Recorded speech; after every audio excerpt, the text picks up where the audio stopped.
직장암 수술은 이제 항문 쪽을 이렇게 떼기도 하고 하는 거라서 비데 같은 거 사용해도 될지 궁금한데 직장암 수술은 항문 관리에 좀 주의할 점이 있다면 뭐가 있나요? 제가 또 비대 관련해서 찍은 유튜브가 있는데요.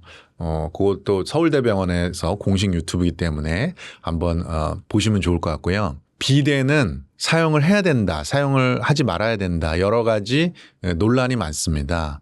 그런데 우리나라의 비대가 너무 많이 보급이 되어 있기 때문에 물론 학문적으로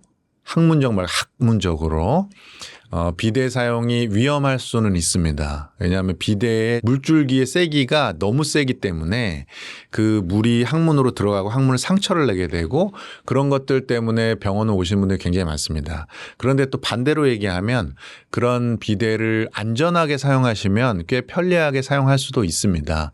그래서 저희가 연구를 한 것들이 몇 가지가 있고요. 비대를 사용하셔야 되겠다 한다면 수압을 최소 1단계 로 낮추시고 물은 따뜻한 물로 목욕물 정도 따뜻하게 항문 주변을 이렇게 좀 넓게 물줄기가 닿을 수 있게 해주신다 그러면 항문 건강에 조금 도움이 될 수는 있고요. 그래서 항문 수술하신 분도 아까 말씀드린 4주 정도 지나면 그 부분이 완전히 아물기 때문에 항문 수술 직장암 수술하신 분들 4주 정도 후에는 그 비데를 안전하게만 사용하실 수 있다 그러면 사용하실 수 있을 것 같습니다. 중요한 거는 수압을 1단계로 낮추셔야 된다는 겁니다. 그 1단계도 사실은 좀 센 비데 제품들이 있습니다. 그래서 내가 비데를 1단계로 낮췄는데도 항문이 아프다. 그럼 쓰시면 안 되고요. 그 수압이 가장 낮은 제품을 찾으셔서 1단계로 하고 따뜻한 물로 하시면 좌욕을 대용해서 사용하실 수는 있다고 저희 연구에서 그렇게 한 바가 있습니다. 휴지로 너무 많이 닦아도 좋지 않다 항문에. 그래서 뭐 10번 이상은 닦지 말아요. 뭐 이런 권고하는 영상들도 있던데 휴지로 이제 변을 처리하는 경우에는 좀 어떻게 주의를 하면 좋을까요? 세정과 관련한 또 유튜브가 제가 250만 이상 보신 유튜브가 또 서울대 병원에 가시면 있습니다. 거기에 또 잘 안내가 되어 있긴 하고요. 거기서 사실 제일 강조한 거는 항문에 비누를 써서 세정하시는 분들이 있는데 그거를 좀 주의하시라고 말씀을 드렸습니다. 비누 자체가 안 좋다는 건 아니고요. 비누나 화장지나 마찬가지 얘기인데 항문이 너무 깨끗해야 된다라고 생각하실 필요는 없습니다. 내 몸에 있는 내 대장의 대장균은 나하고 친구처럼 사는 친구라서 항문에 변이 약간 묻어 있다든지 항문에 내 몸에 있는 대장균이 약간 묻어 있다는 그런 건 전혀 문제가 되지 않습니다. 그래서 휴지를 쓰시건 항문을 물로 세정하건 비누로 세정하건 너무 빡빡 닦는 건 좋지는 않습니다. 대부분의 항문을 비누로 닦는 분들이 그 청결에 대한 약간의 강박적인 관념을 갖고 계시는 분들이 있어서 항문을 비누로 닦으면서 굉장히 항문을 세정을 과하게 한다든지 이런 경우에 항문에 기름막이 사라지면서 그 부분이 이렇게 우리가 까진 상태가 되는 거라서 굉장히 가렵고 굉장히 아프게 되는 거거든요.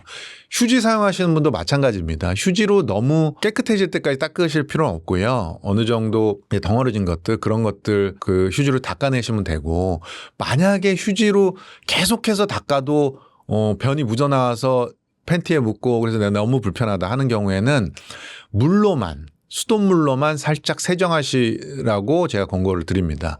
비데를 아까 사용하셔도 되고요. 비데는 수압을 가장 낮춰서 제일 낮춰서 따뜻한 물로 사용하셔도 되고요. 좌욕을 하셔도 되고 샤워기를 사용하셔도 됩니다. 그럴 때 거기에 소금물을 탄다든지 세정제를 탄다든지 그렇게 하지 마시고 그냥 수돗물로 하시면 충분하고요. 비누나 어떤 항문에 바르는 연고 이런 것들을 하셔서 오히려 그 항문의 기름막을 없애면 더 항문 건강에 좋지 않다 이렇게 말씀을 드립니다. 예. 그리고 대장암 수술 후 관리에 좌욕이 좋다는 그 권면 사항이 있던데 그렇다면 좀 같은 맥락에서 소형 전기장판이나 원적외선 매트 같은 거 파는 경우도 많더라고요. 이런 거를 좀 사용해서 항상 따뜻하게 하는 게 도움이 될까요? 일단은 도움이 될 수도 있고 안 될 수도 있을 것 같습니다. 좌욕의 효과는 이제 따뜻한 물이 항문 주변에만 닿으면서 항문 주변에 그 부분에 근육이 이완이 되고 그 다음에 이 혈액순환이 좋아지고 하는 원리거든요. 항문 주변만 따뜻하게 할 수 있다 그러면 그런 것들도 도움이 될 거는 같은데 일단 연구 결과는 없습니다. 저희가 그런 걸로 연구해 본 적은 없고요. 두 번째는 그런 제품들이 약간 위험할 수도 있습니다. 왜냐하면 이제 전기를 이용한다든지 온도 조절을 잘 할 수가 없다든지 아니면 접촉이라는 것이 항문을 접촉하기가 쉽지 않다든지 그러면 효과가 오히려 떨어질 수 있고요. 전기장판이 주변부만 따뜻하게 한다 그러면 크게 효과가 없을 수도 있습니다. 그래서 연구 결과는 없어서 그런 것들을 권유하기는 좀 힘들 것 같고요. 다만 이제 좌욕 따뜻한 물로 좌욕을 한다든지 그 번거로우시면 그럼 물을 대야에 받아서 좌욕하고 버리고 엉덩이 주변에 물에 묻고 닦아내기 힘들고 그렇게 하시면 비데를 살짝 사용하시는 것도 나쁘진 않습니다. 수압을 잘 낮춰서 따뜻한 물로 하시고 그다음에 건조 기능으로 말리시고 이렇게 하시는 것도 괜찮을 것 같습니다. 대장암도 이제 재발하는 경우가 많은지.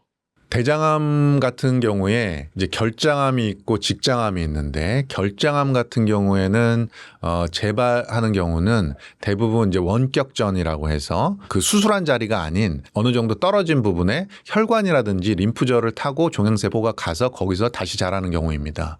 재발이라고 하는 것이 다시 생긴다라는 뜻이지만 사실은 다시 발견된다라는 뜻이 더 맞고요. 대장암이 진행되었을 때 발견이 된 경우에 우리가 그 부분 대장에 있는 부분을 수술하고 항암 치료를 했지만 이미 그 당시에 간이나 폐로 가 있던 애들이 그때는 크지 않고 있다가 우리가 치료가 끝난 다음에 커져서 발견이 되는 경우이기 때문에 계속 말씀드리지만 조기에 발견해서 치료하는 것이 굉장히 중요합니다. 그런 세포들이 간이나 폐로 가는 거는 어느 정도 진행 3기 이후 이런 경우에 굉장히 많이 발생하기 때문에 1기, 2기에 조기에 발견하기 위해서 대장 내시경이 굉장히 중요하고 결장암의 경우에는 전이 돼서 나중에 발견되는 경우들이 많습니다. 그래서 그런 경우에는 다시 또 항암 치료를 한다든지 또는 색전수를 한다든지 아니면 밖에서 고주파 치료를 한다든지 폐도 방사선 치료를 한다든지 이런 여러 가지 치료들이 있습니다. 그래서 그 재발성 사기라고 하는 것인데 그런 것들에 대한 여러 가지 치료들이 발전되어 있기 때문에 그분들도 마찬가지 한 50% 정도의 완치율을 갖고 있습니다. 그래서 재발했다 그래서 상심하지 마시고 또 치료를 잘 받으시면 되겠습니다. 직장암의 경우에는 조금 다른데요. 직장암은 좁은 골반 안에 종양이 들어가 있는 것이기 때문에 그 자리에 재발하는 경우도 꽤 있습니다. 물론 원격정이 아까 말씀드린 결장암에서처럼 다른 부분 간이나 폐로 전이되는 경우도 결장암처럼 꽤 많지만 결장암보다는 그 부위에 재발하는 경우들이 꽤 있습니다. 왜냐하면 골반이 좁고 거기서 수술을 해야 되기 때문에 그 종양세포들이 거기 수술하면서 파종이 된다든지 또는 이미 많이 진행되어 있는 경우에 그 종양을 완전히 절제하지 못하는 경우 그런 경우들이 있을 수 있기 때문에 그 자리에서 다시 자랄 수는 있습니다. 그렇기 때문에 저희가 수술 전에 항암방사선 치료를 먼저 해서 줄여서 그 부위에서 국소적으로 재발하는 것들을 막기 위한 노력들을 하고 있는 것이고요. 점점 더 발전할 것 같기는 합니다. 그럼 최소 좀 수술 후에 몇 년 정도 추적 관찰을 하는 게 좋을까요?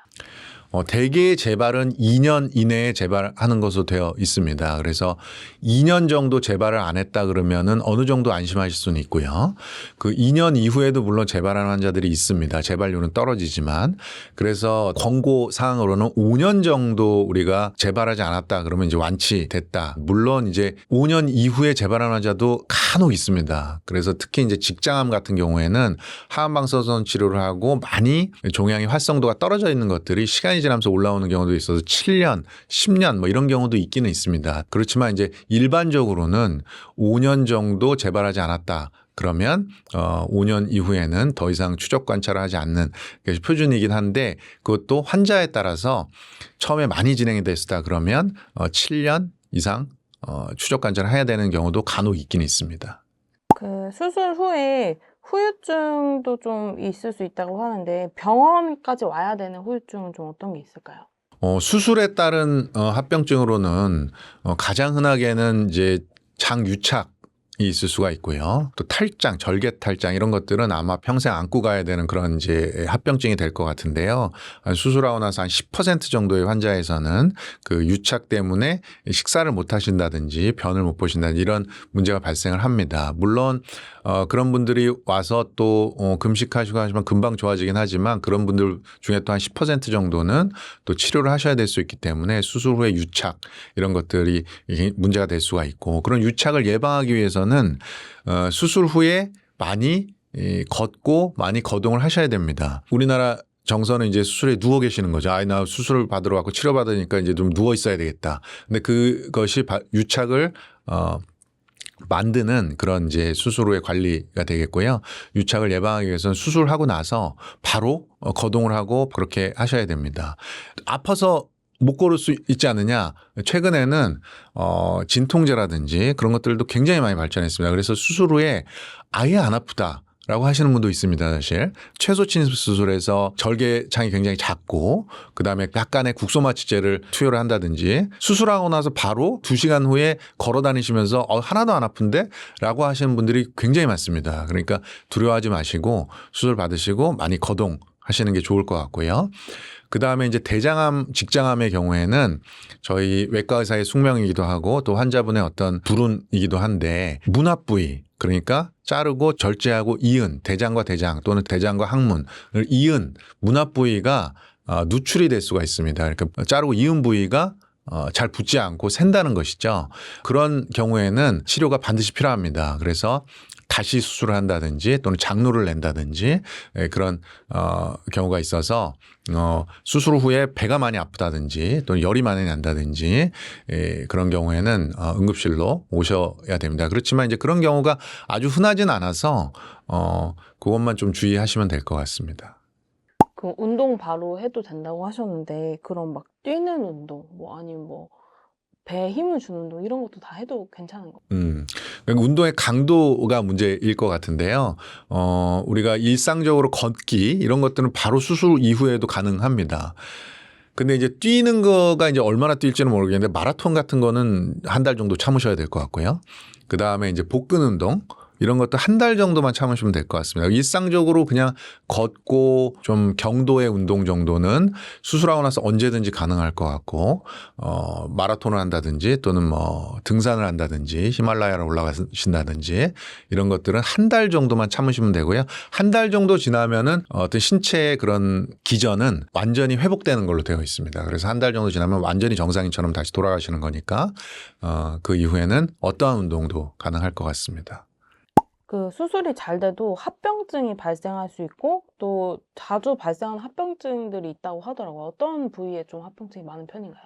아까 말씀드린 대로 이제 초기 합병증으로는 문합부 누출이라든지 장유착, 그다음에 수술 부위 염증 이런 것들이 있을 수가 있고 그런 것들을 잘 이제 관리하시면 될 거는 같고요. 조기에는 이제 수술 후에 퇴원하기 전까지 폐합병증, 심장 합병증, 뭐 혈관 합병증 그런 것들이 있을 수 있는데 그런 것들이 이제 병원에 입원하시면서 치료 이런 것들을 하시면 되는 것이고 그다음에 장기적으로는 아무래도 장을 절제하고 있는 수술을 한 것이기 때문에 배변 습관에 변화가 생깁니다. 그래서 설사가 좀 많이 나온다든지 특히 이제 직장암 수술한 경우에는 직장의 저장 공간이 없어지는 거기 때문에 변이 내려오면은 저장이 안 되고 바로바로 내려오게 됩니다. 이렇게 처음에는 하루에 10번 이렇게 변을 보시게 되는 것이죠. 식사를 하면은 한 30분 후에 바로 변을 보게 된다. 그리고 한 번으로 끝나는 게 아니라 2번, 3번 계속 가야 된다. 이런 문제가 생깁니다. 그래서 그걸 저희가 저위전방 절제술 증후군이라고 표현을 하는데요. 대부분의 환자가 직장암 수술을 하게 되면 90% 이상 그런 증상을 겪게 됩니다. 근데 한 1, 2년 정도 지나게 되면 그런 저장 공간이 조금 생기기 때문에 조금은 좋아집니다. 그래서 하루에 단 5에서 6번 정도 변을 보게 되는 그렇게 이제 적응이 되게 되고 그렇지만 한 50% 환자에서는 지속적으로 배변에 불편을 감이 생기게 됩니다. 그래서 그런 것들을 최근에는 약물 치료를 한다든지 아니면 뭐 관장 치료를 한다든지 또는 항문 괄약근 운동을 한다든지 이런 것들로 조금 더 호전시킬 수 있게 많이 노력을 하고는 있고요. 다만 아직까지 완벽하지는 않아서 그런 환자분들이 그런 부분을 많이 불편해하시긴 하는데 여러 가지 어떤 치료법이라든지 이런 것들을 연구를 계속해서 하고 있고 아직은 더 발전해야 될 필요성이 있는 그런 합병증이 되겠습니다. 그러면 아까 말한 장유착이나 이런 폐합병증이나 이런 부분들은 좀 어느 정도까지 내가 좀 증상이 괜찮은가 이런 거 좀 지켜봐야 될까요? 폐합병증 같은 경우에는 수술하고 나서 일주일 이내로 오기 때문에 폐나 심장합병증 이런 것들은 3일에서 5일 정도 퇴원이 결정이 된다는 거는 그 합병증들은 크게 문제가 없다라고 생각하시면 되겠습니다. 그래서 심장이나 폐합병증 이런 것들은 3일에서 5일 정도 퇴원 전에 아마 우리 병원에서 간호사분이라든지 의사분이 체크를 해서 문제가 없다 되면 이제 퇴원을 하실 수 있는 것이고요. 장유착은 퇴원 전 그리고 퇴원 후에도 생길 수 있습니다. 그리고 퇴원하고 나서 5년 이후에도 생길 수가 있어서 그런 부분들은 항상 조금 염두에 두셔야 되고 내가 식사를 했는데 잘 내려가지 않는 것 같고 방구가 잘 안 나오고 변이 잘 안 나오는 것 같다. 그리고 굉장히 심한 복부 통증이 생긴다. 그러면 장유착이 있을 수 있겠다라고 생각하셔야 될 것 같습니다.